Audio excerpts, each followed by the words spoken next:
हिंदू धर्म में रक्षाबंधन का त्योहार काफ़ी धूमधाम से मनाया जाता है। इस दिन बहनें अपने भाई की कलाई में राखी बांधती हैं और उनके अच्छे स्वास्थ्य व लंबे जीवन की कामना करती हैं। दोस्तों, रक्षाबंधन का त्योहार श्रावण मास की पूर्णिमा को मनाया जाता है। इस वर्ष रक्षाबंधन 3 अगस्त को मनाया जाएगा, जिसके लिए देश भर में तैयारियों में जुट गए हैं। वास्तव में रक्षाबंधन भाई बहन के अटूट प्रेम को समर्पित त्योहार है, जो सदियों से मनाया जाता आ रहा है। आइए दोस्तों, जान लेते हैं रक्षाबंधन से जुड़ी कुछ धार्मिक और ऐतिहासिक कहानियों के बारे में।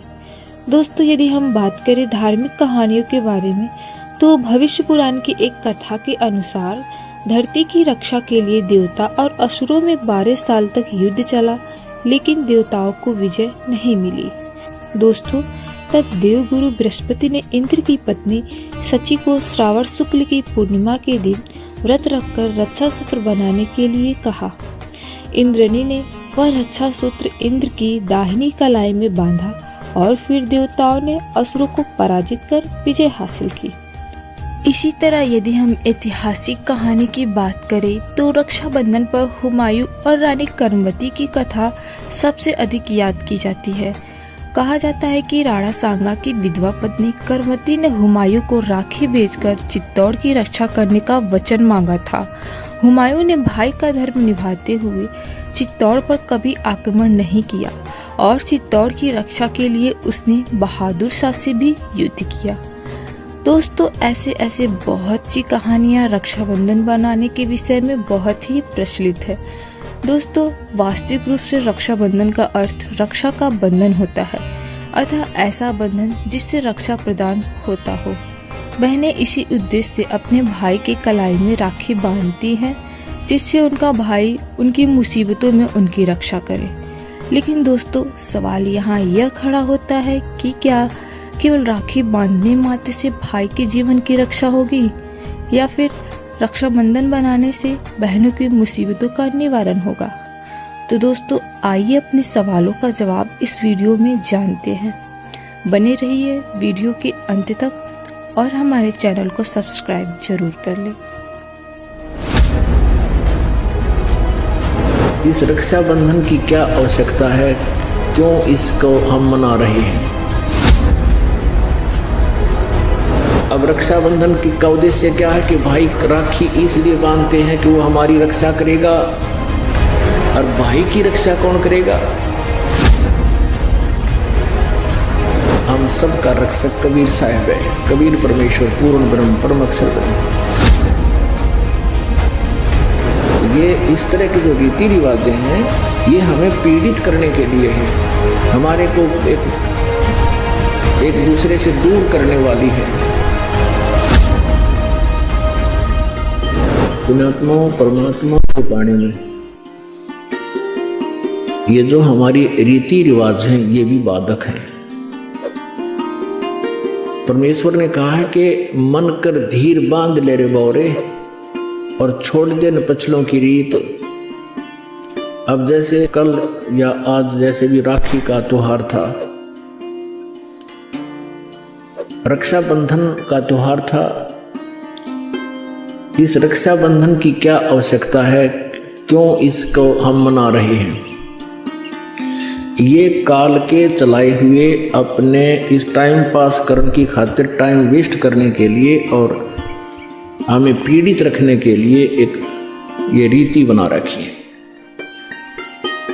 अपनात्मा इस ज्ञान से परिचित होने के बाद हमारी आंखें खुल जाती हैं, और जो समझदार बच्चे हैं इस बात को स्वीकार कर लेते हैं कि संत जो कहते हैं परमेश्वर का आदेश होता है, तो फिर वो स्वीकार कर लेते हैं, फिर वो समाज की नहीं मानते हैं।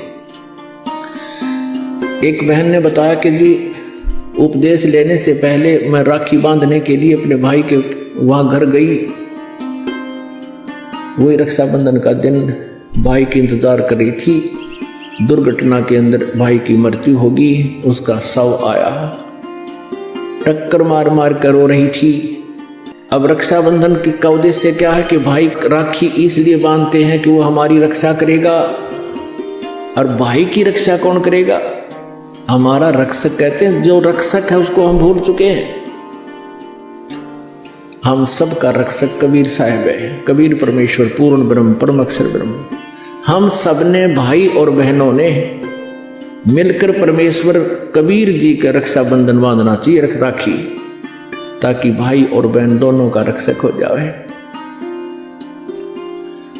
कबीर साहब को रक्षाबंधन कैसे बंधेगा? हम उसकी शरण में आ जाएंगे, और जो जाकी शरणा बसे ताको ताकी लाज, जल सो ही मछली चढ़ जा बह जाते गजराज। हमने अपने परमात्मा को राखी बांधनी चाहिए।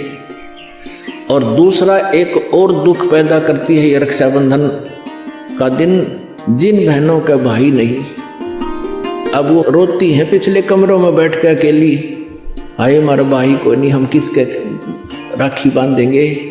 कोई चाचा के, कोई ताऊ के, कोई मामा के भाइयों की मुंह की तरफ ताकेंगे हैं, और फिर वो न सोचेंगे या पैसे लेने की मारी यहाँ आ जाती है, चाहे ना कहे पर अंदर में जरूर अवश्य होगा, ऐसा होगा। और हमने ऐसा ना करना है। हमने अपने ऊपर कर्जा नहीं चढ़ाना किसी का। तो इसलिए हमने रक्षाबंधन का त्योहार कैसे मनाना है? परमात्मा का नाम ले लेना है। और फिर ये 10वां दिन यहाँ त्योहार होता है, सत्संग होता है, इसमें आकर के हमने इस परमात्मा के ज्ञान को सुनना है। तो ये इस तरह के जो रीति रिवाजें हैं, ये हमें पीड़ित करने के लिए है, हमारे को एक दूसरे से दूर करने वाली है। अब रिवाजें बन गई हैं कि बहन राखी बांधन आवेगी, उसको कुछ देना पड़ेगा, एक मजबूरी सी बन गई।